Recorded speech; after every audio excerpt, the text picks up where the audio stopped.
शांति।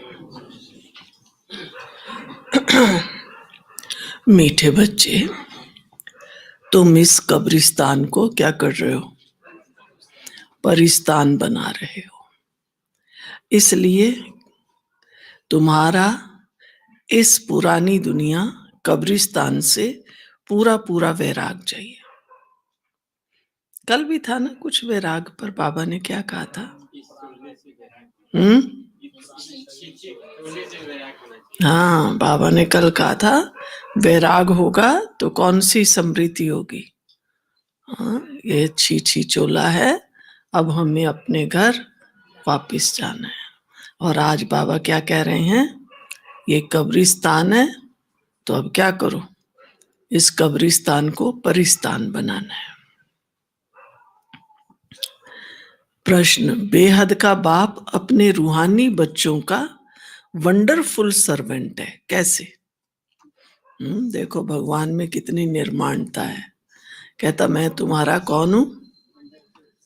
Servant हूं। बाबा कहते बच्चे, अब देखो क्या क्या करता है हमारे लिए।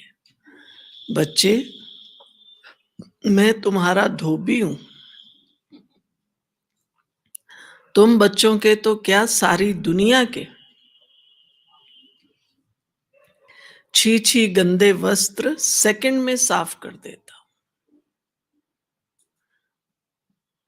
आत्मा रूपी वस्त्र स्वच्छ बनने से शरीर भी शुद्ध मिलता है।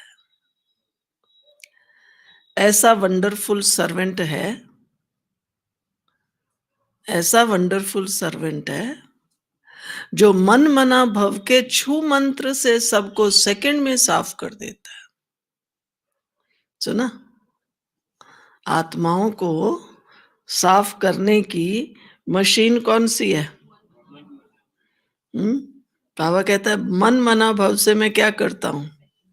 बस छू मंत्र माना 1 सेकंड भी नहीं लगता है। 1 सेकंड से भी कम टाइम में तुम्हें कर देता हूं साफ। ओम शांति। ओम शांति का अर्थ बच्चों को बाप ने समझाया है। अहम आत्मा का स्वधर्म है शांत। शांति धाम जाने के लिए कोई पुरुषार्थ नहीं करना पड़ता है। आत्मा स्वयं शांत स्वरूप शांति धाम में रहने वाली है। हाँ, थोड़ा समय शांत रह सकती है। आत्मा कहती है मैं कर्म इंद्रियों के बोझ से थक गई हूं, मैं अपने स्वधर्म में टिक जाती हूं, शरीर से अलग हो जाती हूं, परंतु कर्म तो करना ही है। शांति में कहां तक बैठे रहेंगे? आत्मा कहती है हम शांति देश के रहवासी हैं।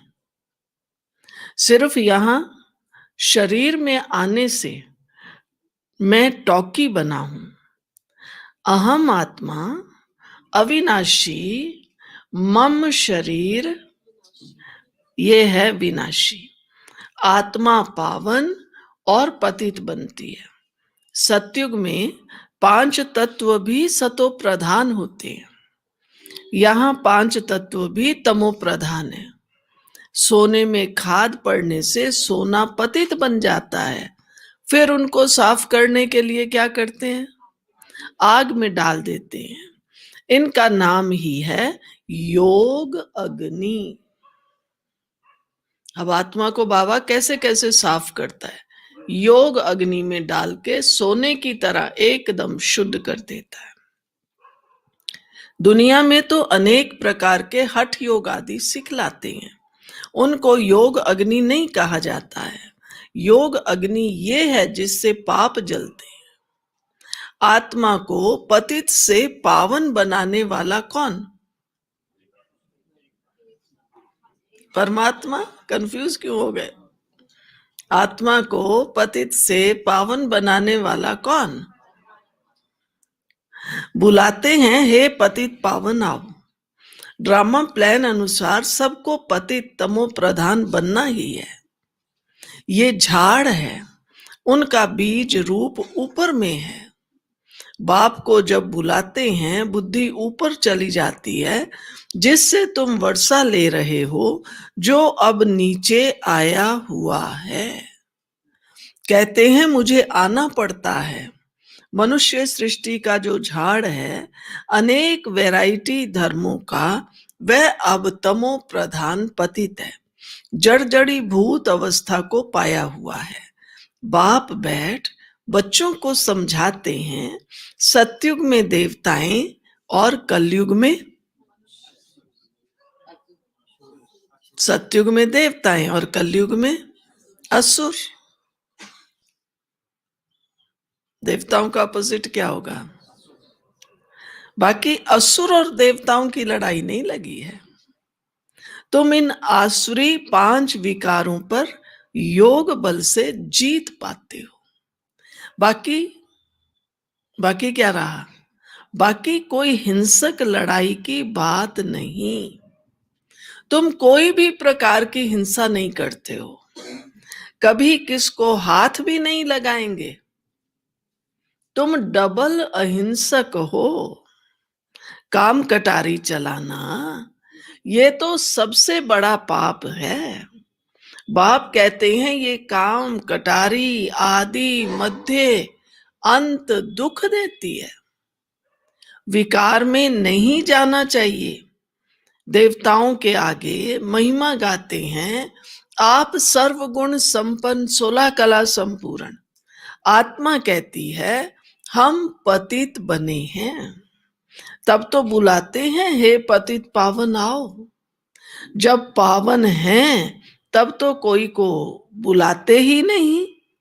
जब पावन है तो बुलाते नहीं, तब हम कहाँ होते हैं? जब पावन है तो उनको स्वर्ग कहा जाता है।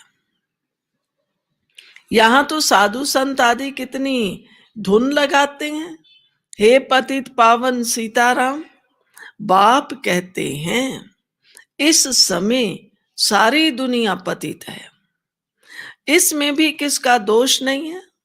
दुनिया पतित है, दोष नहीं है। क्यों? ड्रामा बना बनाया है, ड्रामा ही ऐसा है, ऊपर से नीचे आना है। ड्रामा बना बनाया है। जब तक मैं आऊं इन्हों को अपना पार्ट बजाना है। ज्ञान भक्ति फिर है वैराग, पुरानी दुनिया से वैराग। वैराग कहां से? ये है बेहद का वैराग, उन्हों का है हद का वैराग।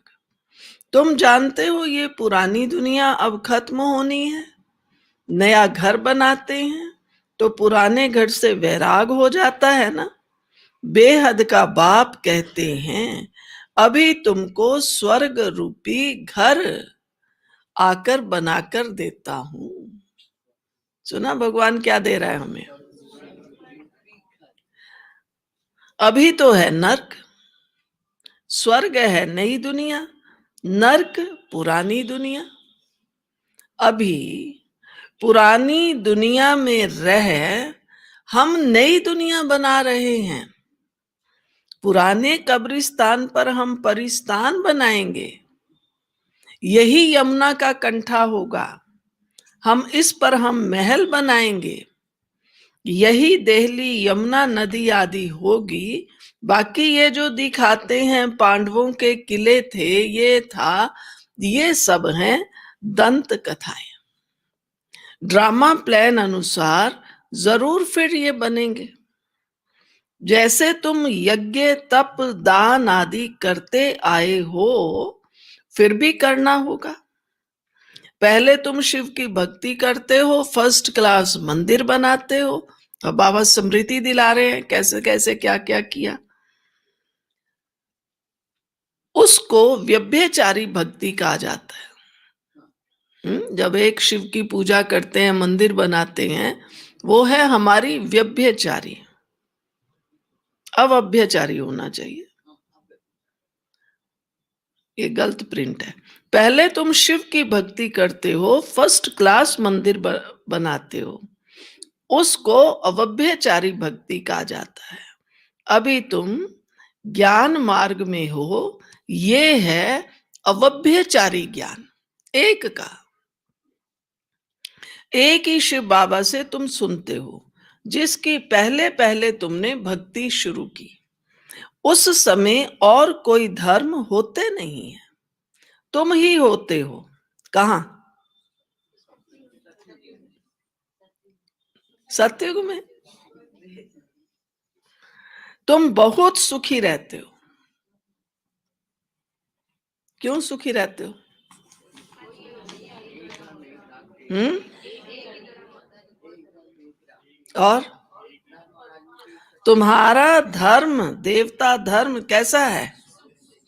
बहुत सुख देने वाला है। हमारा धर्म ही सुख देने वाला है। नाम लेने से मुख मीठा हो जाता है। तो तुम एक बाप से ही ज्ञान सुनते हो।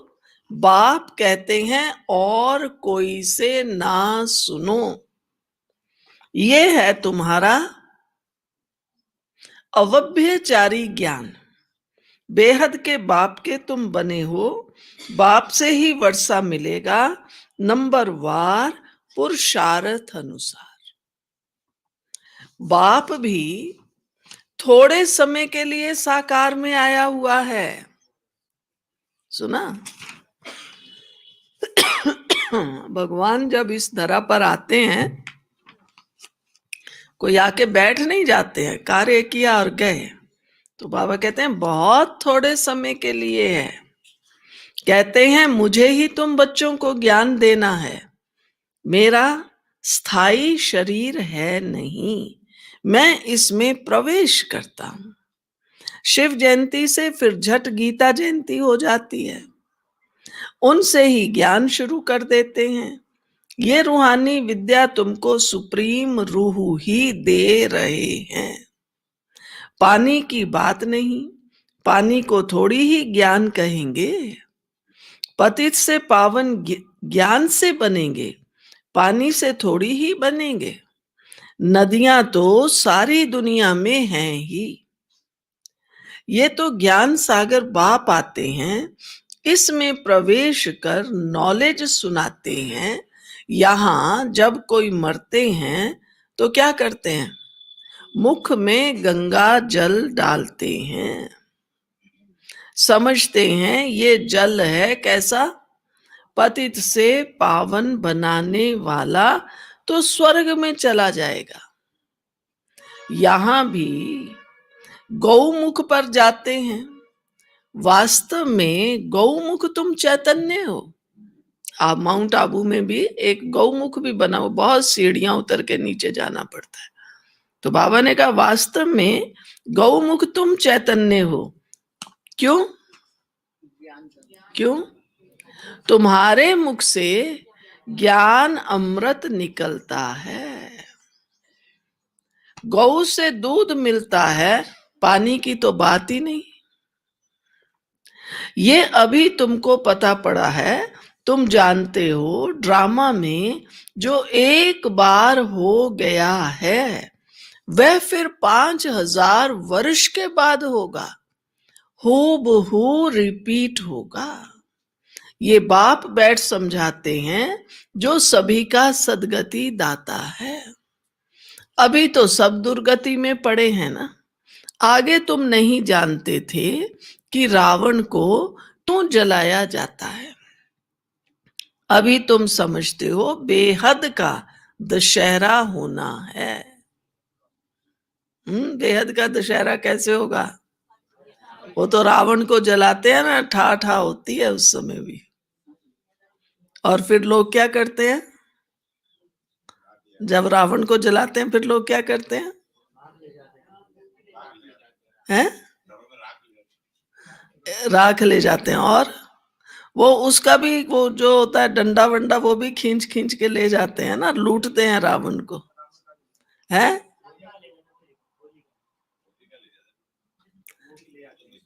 नहीं नहीं, रावण को जलाते हैं ना, फिर बच बच आ जाता है थोड़ा बहुत डंडा वंडा, तो उसको भी खींच वींच के ले जाते हैं। कहते हैं लंका लूट के लाए हैं। सुना? तो अब होगा बेहद का दशहरा। फिर लूटेंगे एक दूसरे को। सब चीजों का प्रतीकात्मक बना हुआ है। तो बाबा कह रहे हैं अभी क्या होगा, बेहद का दशहरा होना है। सारी सृष्टि पर रावण राज्य है ना। ये जो सारी पृथ्वी है, लंका है, रावण कोई हद में नहीं रहता है। रावण का राज्य सारी सृष्टि में होता है। रावण का राज्य सारी सृष्टि में है। भक्ति भी आधा कल्प चलती है। पहले होती है अव्यभिचारी भक्ति, फिर व्यभिचारी भक्ति शुरू होती है। दशहरा, रक्षाबंधन आदि सभी अभी के त्योहार हैं। शिव जयंती के बाद कृष्ण जयंती। अभी कृष्णपुरी स्थापन होनी है। आज कंसपुरी में है, कल कृष्णपुरी में। कृष्ण थोड़ी ही यहां हो सकता है। कृष्ण जन्म लेते ही हैं सतयुग में। देखो कितना क्लियर बाबा ने बताया। कोई कोई भाई बहने पूछते रहते हैं और इन्हीं बातों के चक्कर में पड़े रहते हैं। कृष्ण का जन्म हो गया, फलानी जगह हो गया। कितना क्लियर बाबा ने ज्ञान दिया है। कृष्ण का जन्म कहाँ होगा? सतयुग में होगा, कलयुग में नहीं होगा। इसलिए बाबा के बच्चों, ब्राह्मण भाई बहनों, ये जो इन बातों में टाइम गवाते हैं ना, कृष्ण का जन्म हुआ या नहीं हुआ, इस तरह की उल्टी पुल्टी बातें पता नहीं क्यों करते हैं। बाबा ने जो ज्ञान दिया है उसी को मनन करो। मम्मा हमेशा कहती थी ज्ञान का मनन चिंतन करो। लेकिन मनन चिंतन करते करते फिर उसके जंगल में मत चले जाओ। फिर अपने को ज्यादा होशियार समझते हैं ना, सोचते हैं हम तो चिंतन करके पढ़ के कुछ नया निकाल के लाए हैं। बाबा ने जो सुनाया है इसको सुनो, उसको अनुभव करो। तो आज बाबा ने कहा है बच्चे, कृष्ण जन्म लेते ही हैं सतयुग में। वह है फर्स्ट प्रिंस। स्कूल में पढ़ने जाते हैं, जब बड़ा होता है तब गद्दी का मालिक बनता है। बाकी ये रस लीला, रास लीला आदि वह तो आपस में खुशी मनाते होंगे। कहते हैं ना कृष्ण बहुत वो लीला, रास लीला ये करते थे। बाबा कहते हैं वो तो खुशी, बच्चे भी खेलते हैं ना आपस में। बाकी कृष्ण किसको बैठ ज्ञान सुनाए, ये कैसे हो सकता है? सारी महिमा एक शिव बाबा की है जो पतितों को पावन बनाते हैं। तुम कोई बड़े ऑफिसर्स को समझाओ तो कहेंगे आप राइट कहती हो, परंतु वह और किसी को सुना ना सके उनकी बात बीकेस बना और सब कहेंगे इनको तो जादू लग गया। बीकेस का नाम सुना बस समझते हैं ये जादू करती होंगी। थोड़ा किसको ज्ञान दे तो ये कह देते ये बीकेस जादू लगाती हैं। बस ये तो सिवाय अपने दादा के और किसको मानती नहीं, भक्ति आदि कुछ करती नहीं। बाबा तो कहते हैं किसको मना नहीं करना है कि भक्ति ना करो। तो क्या कहेंगे आप? भक्ति करो, भक्ति ना करो। जब ज्ञान समझ आ जाएगा तो पता पड़ जाएगा कि हमें क्या करना है। और कई तो हमने देखा सालों साल आते रहते हैं बाबा के घर में भी आते रहेंगे, मुरली भी सुनेंगे, योग भी लगाएंगे, मधुबन भी जाएंगे और शिव जी पे जाके जल भी चढ़ाएंगे।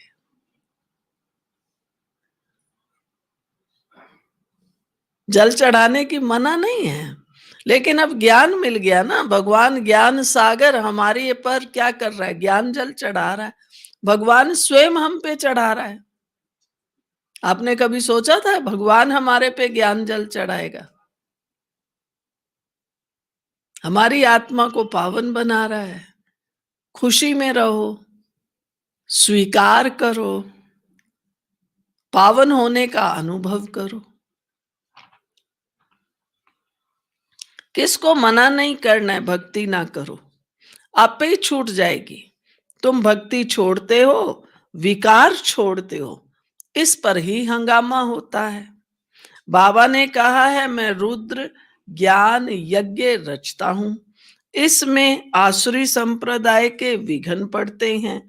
ये है शिव बाबा का बेहद का यज्ञ, जिसमें मनुष्य से देवता बनते हैं। गाया हुआ भी है ज्ञान यज्ञ से विनाश ज्वाला प्रज्वलित हुई। जब पुरानी दुनिया विनाश हो, तब तो तुम नई दुनिया में राज्य करेंगे।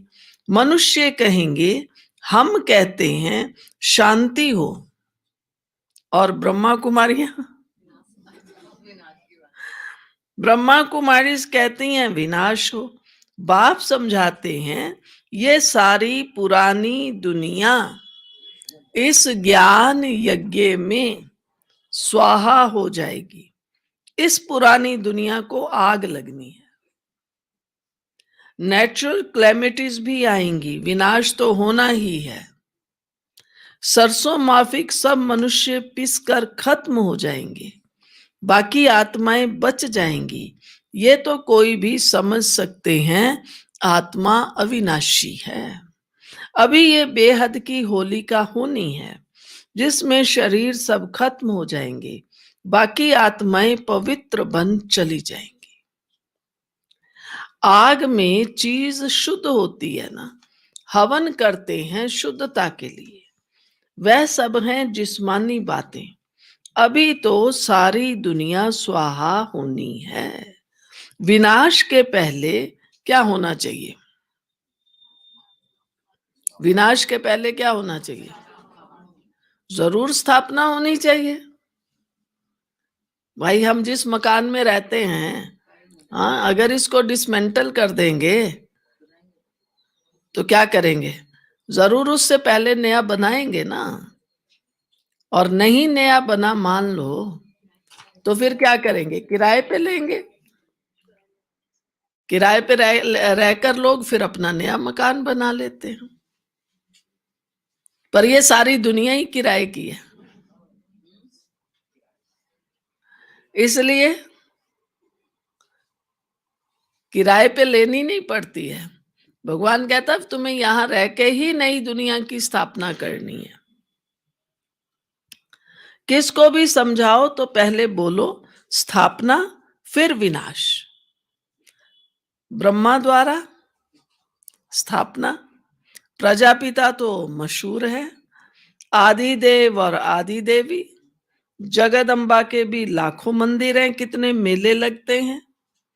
तुम हो जगदम्बा के बच्चे, ज्ञान ज्ञानेश्वरी फिर बनेंगे राज राजेश्वरी। तुम धनवान बहुत बनते हो, फिर भक्ति मार्ग में लक्ष्मी से दीपमाला पर विनाशी धन मांगते हैं। यहां तो सब कुछ मिल जाता है, आयुष्वान भव पुत्रवान भव। तुम जानते हो हमारी आयु कितनी रहेगी सतयुग में? 150 वर्ष। और आजकल तो लोग कितनी उम्र में चले जाते हैं? 60-70 में ही चले जाते हैं। कोई तो छोटी उम्र में जाते हैं, वो तो बात छोड़ो। लेकिन है 60-70 में ही चले जाते हैं, और उसमें ही थक जाते हैं। कहते हैं बस। आप सोचो सतयुग में आप 150 वर्ष जियोगे, तो 70 वर्ष की आयु में तो इसका मतलब हम कितने यंग होंगे वहां। बुढ़े तो नहीं होंगे, पर वैसे भी हम कितने यंग, माना 70 वर्ष। आजकल तो लंगड़ाने लग जाते हैं ना, पाँव नहीं चलता, टांग नहीं चलती, हाथ नहीं चलता। बाप कहते हैं, अब सुनो, जितना योग लगाएंगे तो क्या होगा? आयु बढ़ती जाएगी, आयु बढ़ती रहेगी। तुम ईश्वर से योग लगाकर योगेश्वर बनते हो। और मनुष्य क्या है? हम योगेश्वर बन रहे हैं, और मनुष्य मनुष्य हैं भोगेश्वर। कहा भी जाता है, मूत पलीती कपड़ धोए। बाप कहते हैं, मुझे धोबी भी कहते हैं। मैं सब आत्माओं को आकर साफ करता हूं, फिर शरीर भी नया शुद्ध मिलेगा। बाप कहते हैं, मैं सेकंड में सारी दुनिया के कपड़े साफ कर लेता हूं। सिर्फ मन मना भव होने से आत्मा और शरीर पवित्र बन जाएंगे। छू मंत्र है ना, सेकंड में जीवन मुक्ति। कितना सहज उपाय है। बाप को याद करो तो पावन बन जाएंगे। चलते फिरते सिर्फ बाप को याद करो, और कोई जरा भी तकलीफ तुमको नहीं देता हूं। भगवान कितना ध्यान रखता है हमारे। कहता, मैं तुम बच्चों को कोई तकलीफ नहीं देता हूं, सिर्फ याद करना है। अब तुम्हारी एक एक सेकंड, ध्यान से सुनो क्या कहा बाबा, क्या कहने जा रहे हैं। एक एक सेकंड क्या है?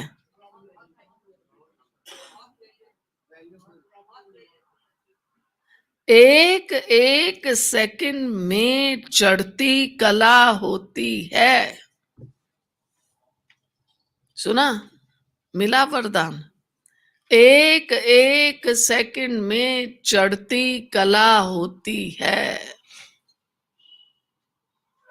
आज सारा दिन में देखना मेरी प्रोग्रेस हो रही है। क्या प्रोग्रेस हुई? मान लो आज सवेरे 3 बजे उठे, 4 बजे उठे, अभी 8 बजने को आया है। इन 4 घंटों में मैंने क्या प्रोग्रेस की? अगर हम बाबा के बच्चे, देखिए साधारण मनुष्य कलयुगी दुनिया में, चाहे सो कॉल्ड वीआईपीज हैं, आईपीज हैं, माना कोई चाहे नेता है, मिनिस्टर हैं, ऑफिसर हैं, कोई भी हैं, ये सब साधारण है। दुनिया के हिसाब से कंपैरिजन में आईपीज वीआईपीज है, ये सब साधारण है। हम बाबा के बच्चे योग सीखते हैं। हम क्या अनुभव करते हैं, हमें कितना अटेंशन पल पल पे देना चाहिए। उस दुनिया में जो वीआईपीज आईपीज हैं, उनकी भी सवेरे से अपनी रूटीन डायरी में लिख लेते हैं। आज हमें ये करना है, आज हमारी ये मीटिंग है, आज ये है, आज ये है। क्या हमने कभी डायरी सवेरे उठ के लिखी है? चार्ट की तो बात ही छोड़ो, कि आज मुझे सारा दिन में 1 बार 2 बार मुरली पढ़नी है, आज मुझे आधा घंटा मनन चिंतन करना है, आज मुझे अच्छा सा योग 1 घंटा करना है। हम यूं ही समय के साथ बहते हैं। समय के साथ बहने से उन्नति नहीं होगी। जो नदी के प्रवाह में बह जाते हैं, उनको देखने कोई जाता है? वो जो बह गया उसको तो ढूंढा जाता है फिर।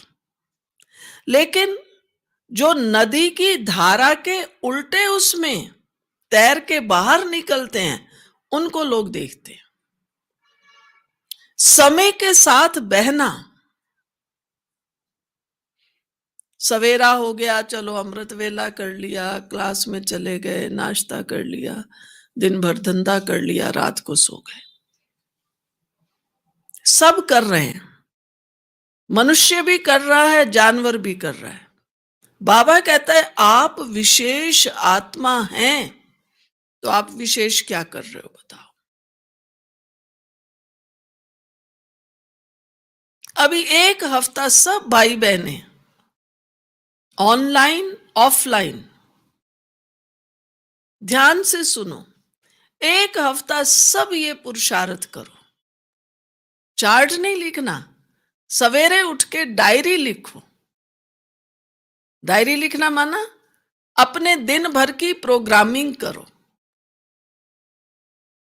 आजकल की जो न्यू जनरेशन है वो तो वैसे भी कोई भी काम होगा कहेंगे प्लानिंग कर लो, प्लानिंग कर लो। आगे लोग कोई प्लानिंग नहीं, बस कर लेते थे। तो जरा अपने दिन भर की तो प्लानिंग करो। दिन भर की प्लानिंग न करने से हमें टेंशन होता है, क्योंकि प्लानिंग नहीं की हुई ना। अभी घर जाएंगे, पता नहीं अचानक क्या हो जाएगा, कौन आ जाएगा, कौन चला जाएगा। हर घड़ी परेशान रहते हैं, अरे ये हो गया, अरे वो हो गया, अरे ये नहीं हुआ, अरे वो नहीं हुआ, परेशान रहते हैं। सवेरे अमृत वेला योग करने के बाद जरूर 5 मिनट, प्लानिंग में केवल 5 मिनट लगते हैं। आप 5 मिनट अपनी कॉपी या कोई कागज लेके लिखो, आज मुझे क्या क्या करना है। क्लास में जाना है, मार्केट में शॉपिंग करने जाना है, सब्जी खरीदने जाना है सब्जी मंडी में, आज किसी से मिलना है, आज मुझे अपनी अलमारी ठीक करनी है, सब लिखो। और फिर आज मुझे खास दिन में, चाहे मैं आधी मुरली पढ़ूं, आधी या पूरी एक अव्यक्त मुरली पढ़नी है, कितने टाइम लिखो हर काम का। आज चलो दोपहर में ना खाना खाने के बाद आज मुरली पढ़ेंगे। आज शाम को मैं विशेष 1 घंटा योग करूंगी। और 1 घंटे में मुझे क्या करना है? 2 घंटे का योग करना है, एकदम एकाग्र होकर।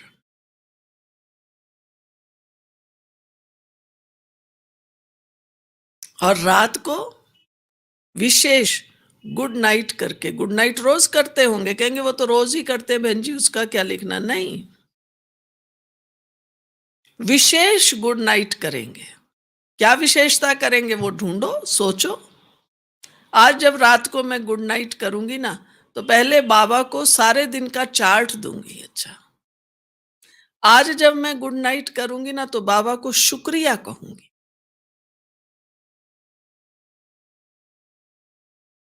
रोज नित नई गुड नाइट करो।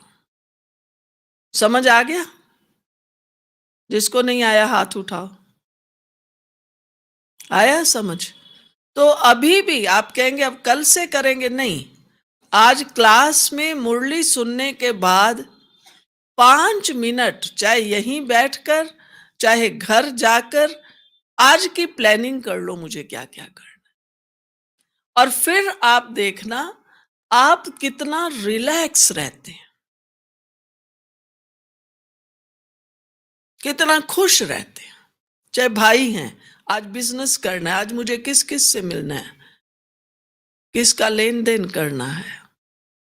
अच्छा, फिर उसमें ऐड करो, आज जब मैं ये काम करूंगा ना, बाबा को साथी बना के ले जाऊंगा। फिर करके आओ, देखो मैंने बाबा को साथी बना के ले गया था। जब जाते हो तो कम से कम कहो बाबा चलो मेरे साथ, आओ बाबा मेरे साथ। फिर आप काम में एकदम मस्त हो गए, कोई बात नहीं। फिर जब काम पूरा हो गया, थैंक यू बाबा। तो जरा दिन भर की प्लानिंग करो, क्योंकि बाबा ने आज क्या कहा है, कौन सी बात थी, पॉइंट याद रही? अभी तुम्हारी एक एक सेकंड में चढ़ती कला होती है। चढ़ती कला की प्लानिंग करो। बाप कहते हैं मैं तुम बच्चों का सर्वेंट बनाया हूं, तुमने बुलाया ही है, हे पतित पावन आओ, आकर हमको पावन बनाओ। अच्छा बच्चे, आया हूं तो सर्वेंट हुआ ना, आपने बुलाया और आ गया तो सर्वेंट हुआ ना। जब तुम बहुत पतित बने हो तब ही जोर से चिल्लाते हो। अब मैं आया हूं, मैं कल्प कल्प आकर तुम बच्चों को ये मंत्र देता हूं, मुझे याद करो तो तुम पावन बन जाएंगे। मन मना भव का अर्थ भी है मन मना भव मध्याजी भव, अर्थात बाप को याद करो तो विष्णुपुरी के मालिक बनेंगे। तुम आए ही हो विष्णुपुरी का राज्य लेने। रावणपुरी के बाद है विष्णुपुरी, कंसपुरी के बाद है कृष्णपुरी। कितना सहज समझाया जाता है। बाप कहते हैं इस पुरानी दुनिया से ममत्व मिटा दो। अभी हमने 84 जन्म पूरे किए हैं, ये पुराना चोला छोड़कर हम जाएंगे नई दुनिया में। याद से ही तुम्हारे पाप कटते जाएंगे, इतनी हिम्मत करनी चाहिए। ये तो ब्रह्म को याद करते हैं, समझते हैं ब्रह्म में लीन हो जाएंगे, परंतु ब्रह्म तो है रहने का स्थान। वो लोग तपस्या में बैठ जाते हैं, बस हम ब्रह्म में जाकर लीन हो जाएंगे, परंतु वापिस तो कोई जा नहीं सकते। ब्रह्म से योग लगाने से पावन तो बनेंगे भी नहीं, एक भी जा न सके, पुनर्जन्म तो लेना ही है। बाप आकर सच बतलाते हैं, सच खंड सच्चा बाबा स्थापन करते हैं। रावण आकर झूठ खंड बनाते हैं। अभी है ये संगम युग, इसमें तुम क्या करते हो, उत्तम ते उत्तम बनते हो, इसलिए तुमको पुरुषोत्तम कहा जाता है। तुम कौड़ी से हीरे जैसा बनते हो, ये बेहद की बात है। आज बाबा ने बेहद की और कौन सी बात कही थी?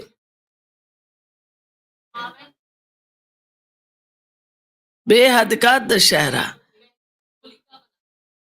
होली का नहीं था।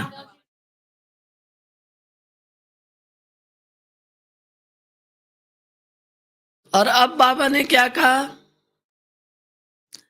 बेहद का क्या कर रहे हैं बाबा? ये है बेहद की बात। कौन सी? कौड़ी से हीरे जैसा बनाना, पुरुषोत्तम बनाना। उत्तम ते उत्तम मनुष्य हैं देवताएं। तो अभी पुरुषोत्तम संगम युग पर तुम बैठे हो, तुमको पुरुषोत्तम बनाने वाला है ऊंचते ऊंच बाप। ऊंचते ऊंच स्वर्ग का वर्षा तुमको देते हैं, ये तुम भूलते क्यों हो? बाप कहते हैं मुझे याद करो, बच्चे कहते हैं, बाबा कहते हैं मुझे याद करो, और बच्चे क्या कहते हैं? और क्या कहते हैं? चलो इतने तक भी ठीक था, बाबा भूल जाते हैं। और क्या कहते हैं? बाबा कृपा करो। किस बात की? हम आपको भूले नहीं। अब बताओ, कृपा करो तो हम भूले नहीं, ये कैसे हो सकता है? दुनिया में कभी कोई कहता है तुम मुझे भूलो नहीं, उसके लिए कृपा करो? है? भगवान को कहते हैं तो इसके लिए भी कृपा करो। किस बात के लिए? हम आपको भूले नहीं। तो बाबा क्या कहता है? अब क्या करो? कौन सी कृपा करता हूं? तुम क्या करो? डायरेक्शन पर चलो। बाबा के डायरेक्शन पर चलना है ना। बाप कहते हैं मुझे याद करो तो तुम पतित से पावन बन जाएंगे। राय पर चलो ना। बाकी बाकी क्या रह गया? बाकी आशीर्वाद क्या करूं? मैं राय दे रहा हूं, यही मेरा आशीर्वाद है। अच्छा, मीठे मीठे सिकिल दे बच्चों प्रति माता पिता बाप दादा का याद प्यार, गुड मॉर्निंग। रूहानी बाप की रूहानी बच्चों को नमस्ते। बाप याद प्यार और नमस्ते। मुख्य सार, बाप के हर डायरेक्शन पर चलकर स्वयं को कौड़ी से हीरे जैसा बनाना है। एक बाप की याद में रह स्वयं के वस्त्रों को स्वच्छ बनाना है। अब नए घर में चलना है, इसलिए इस पुराने घर से बेहद का वैराग रखना है। नशा रहे कि इस पुराने कब्रिस्तान पर हम परिस्तान बनाएंगे। वरदान। संगम युग के श्रेष्ठ चित्र को सामने रख, संगम युग के श्रेष्ठ चित्र को सामने रख, भविष्य का दर्शन करने वाले त्रिकालदर्शी भव। भविष्य का दर्शन करने वाले कौन? त्रिकालदर्शी भव। भविष्य के पहले सर्व प्राप्तियों का अनुभव आप संगम युगी ब्राह्मण करते हो। अभी डबल ताज तख्त तिलकधारी सर्व अधिकारी मूर्त बनते हो। भविष्य में तो गोल्डन स्पून होगा, लेकिन अभी हीरे तुल्य बन जाते हो। जीवन ही हीरा बन जाता है। वहां सोने हीरे के झूले में झूलेंगे, यहां बाप दादा की गोद में अति इंद्रिय सुख के झूले में झूलते हो। तो त्रिकालदर्शी बन वर्तमान और भविष्य के श्रेष्ठ चित्र को देखते हुए सर्व प्राप्तियों का अनुभव करो। स्लोगन। कर्म और योग का बैलेंस ही, कर्म और योग का बैलेंस ही परमात्म ब्लेसिंग्स का अधिकारी बना देता है।